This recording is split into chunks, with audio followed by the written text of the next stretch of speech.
Hey guys, it's Cryo here, and welcome back to Reddit NoSleep. Now, I have not done a no sleep video in months, and the reason why is because when I was working on the second video, because right immediately after I posted the first video, I worked on a second video. I was going to post in a couple days, a few months ago, but I lost the original file, so the edit file was completely garbage. It was useless, so I had to toss it out, and that sort of demotivated me from making any more videos on no sleep. So I decided, why not? It's Christmas. Why not go back to no sleep and make another video, but Christmas themed? And if you're wondering what no sleep is on Reddit, it is a subreddit where people can create their own short horror stories, pretty much in a nutshell. So let's go ahead and get right into this video. Our first story of this frightening Christmas day is he sees you when you're sleeping. So Christmas is right around the corner. I figured I might as well share my 2017 experience with you, since I don't think I'll be having another Christmas.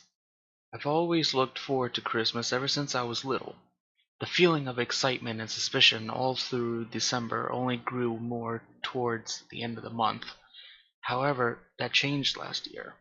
I was staying over my family's house for the holidays, and I woke up around 3 or 4 a.m.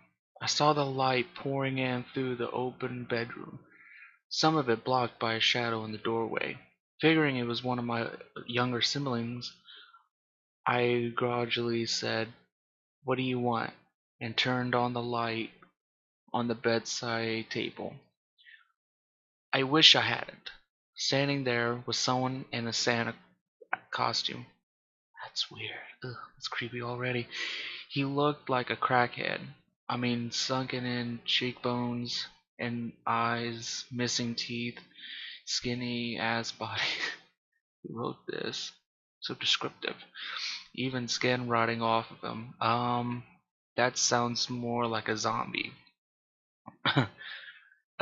He looked practically fucking dead. He just stood there, completely silent. I was too tired to realize what was going on. I sat up and said, "The fuck? You okay, man?"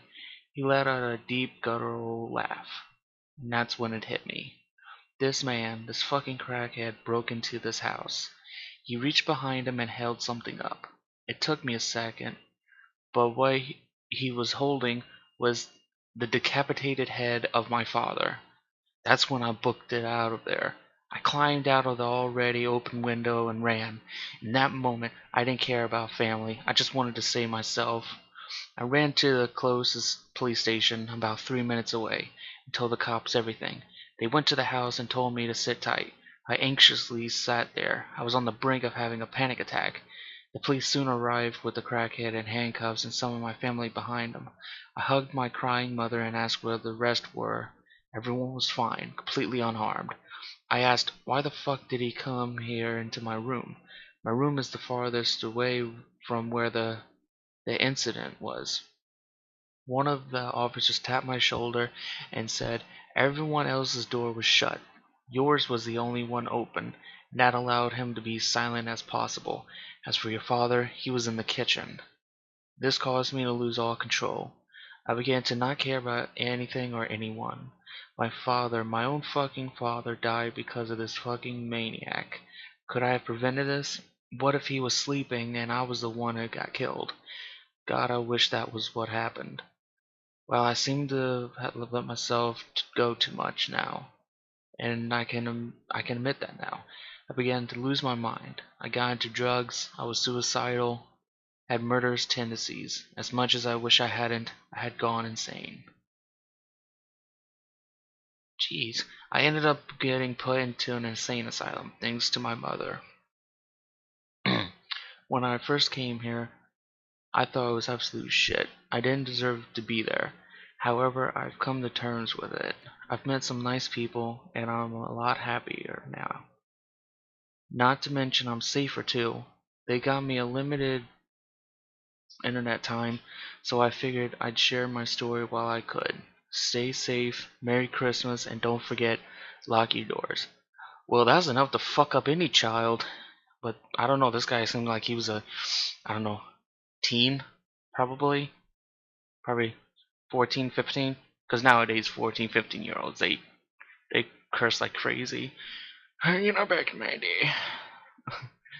But I don't know, this God, this is giving me the shivers, to be honest. But let's go ahead and move on to the next story.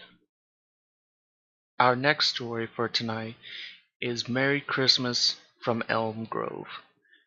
December 24th, 2018. Dear Ralphie, you asked me whether Christmas magic is real. Does Santa really care so much about one little boy's heart? Or is 8 years old just too late to still believe? Here's what's real. Your heart is everything to me and your mom. I know that it's hard to imagine a time before the two of us had you in our lives. And it's hard for us as well, because we were fundamentally different people before you arrived. You've changed us. And the only reason that change was possible is because we believed in you before you were born. Were you real at the time? The answer is both no from a certain point of view and yes from our heart's perspective. You affected our plans, our dreams, and ourselves before light ever twinkled from your curious blue eyes. We believed in you, so you became real. Imagine the scaffolding on the side of our house. It's there because we believe in a vision of a bigger, better home for us. We can plan for that house. We can treat it like it's already real because we believe in our dreams. It's more than we can afford, but we have faith that we'll work hard enough to pay the debt one day. You were too much to afford before we had you, but I took your mother in my arms and turned my pockets inside out. They were empty, but I said, Janine, these are magic pockets. Right now, they contain only dreams, which is the best thing in the world, because dreams can become anything in the morning light. So here's the truth. You don't need to believe in Christmas magic as long as it believes in you. Merry Christmas, Ralphie, Mom, Dad, and Santa. Oh, jeez. Okay. Okay. Elm Grove Police Department. Evidence item number 1224201819113. Incident type: accidental deaths. 2. Coroner's conclusion: Mike Stanton, 36 years old, died of exsanguination at approximately, I think that's what, like 10 o'clock? 10 o'clock on December 24th. It is estimated that the process took an hour to an hour and a half before unconsciousness forced his body into a state of relaxation that allowed the majority of blood loss to occur. Prior to this unconsciousness, Mr. Stan was fighting to maintain an upright position that held in his blood.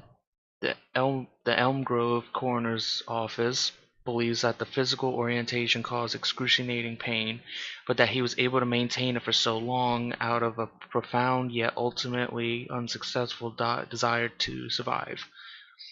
Janine Stanton, 32 years old, wife of Mike, was pinned under collapsed scaffolding for 60 minutes before rescuers extracted her.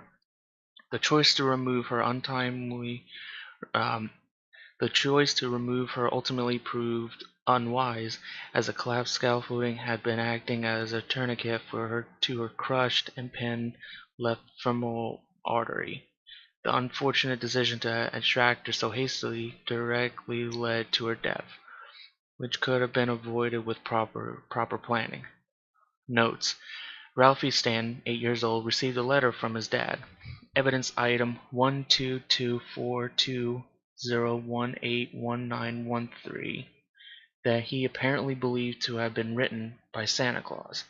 He proceeded to climb the scaffolding outside of his Elm Grove home, which is currently under construction, with the goal of making what he called a Santa trap.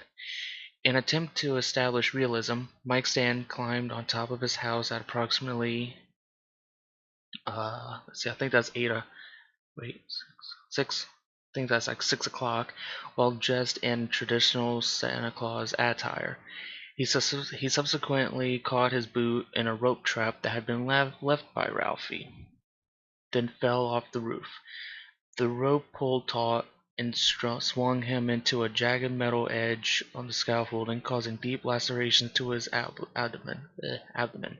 He then hung upside down from the rope, still tied around his ankle, approximately 12 feet above the ground. When he lifted his shoulders above the cut, he was able to reduce the level of blood loss. However, Mr. Stan frequently had to relax his position due to complete physical exhaustion. During those moments, he would experience severe bleeding. Ralphie Stan quickly appeared after the fall, but believed that Mike Stan was actually Santa Claus. When the elder Stanton begged for help, Ralphie argued that Santa was simply attempting to escape his clever trap. The boy proceeded to say that he would not offer assistance until Mike procured several specific gifts from the magic pockets described in the above note. Evidence item 122-420-181913. When Mike was unable to do so, Ralphie explained that he would leave the man hanging from the roof and making fake blood until he surrendered the requested material goods. Oh my god. That's that's awful. Ralphie filmed the capture on his mobile phone. The footage revealed that Mike Stan had begged for his life, shouting, "Santa isn't fucking real, and how can you be so stupid? 8 years old are smart enough to know that Santa is a goddamn lie for idiots." Approximately 60 minutes after the initial fall, Janine Stan returned home from Christmas shopping to find her son recording her husband's slow death. She immediately attempted to climb the scaffolding in an effort to release Mike, but the Santa trap had severely compromised the frame's structural integrity. Her additional weight collapsed the scaffolding, crushing Janine's left leg and trapping her.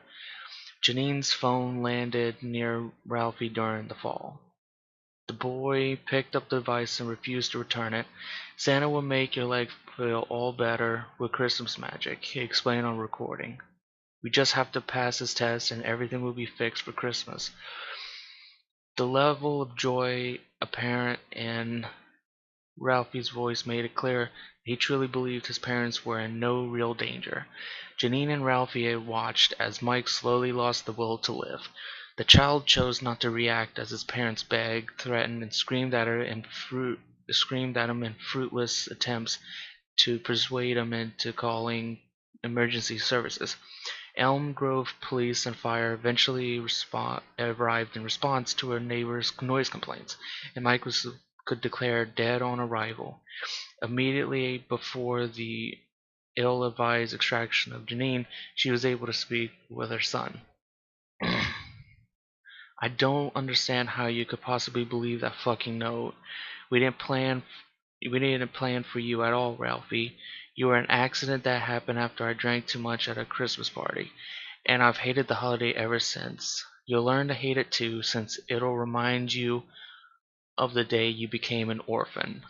Shit! God damn. What does it say? What the, and I cannot stress this enough, fuck Ralphie. I can't speak.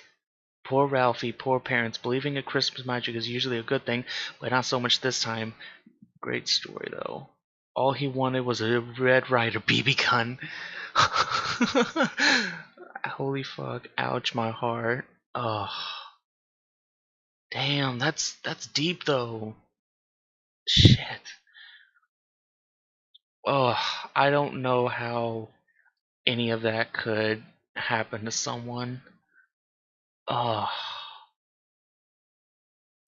Jesus. Oh,